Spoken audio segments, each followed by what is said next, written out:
السلام عليكم، صباح الخير عليكم اخوان اخوات. هذه وصفه بالنسبه اللي تتكون عنده الكحبه او السعله، تنقول السعله. وصفه طبيعيه وصحيه ومغذيه وتتقوي المناعه وفيها الفوائد كثيره.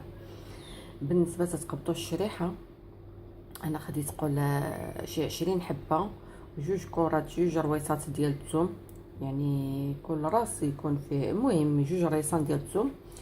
قشرتهم، الشريحه غسلتها مزيان بليدي، فركتها مزيان ونقيت الثومه وفورتهم.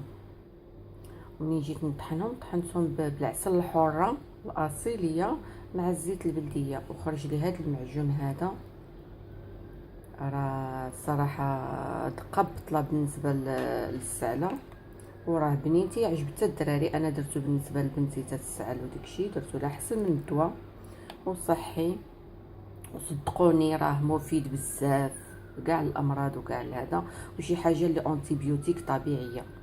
الانسان ما يبقاش يكثر من الدوايات وصافي، هادشي اللي كاين. وراه مزيان حتى الاطفال، تيقوي لهم المناعه وتيقوي بالنسبه حتى للحساسيه ديالنا حنا، راه تيقوي المناعه.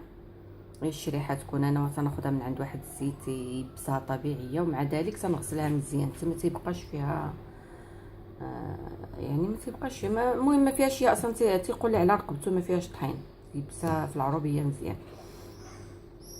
والله العظيم مش نقول لكم تناكلها نهار ولا يومين تنحس بواحد الراحه وواحد الاطمئنان.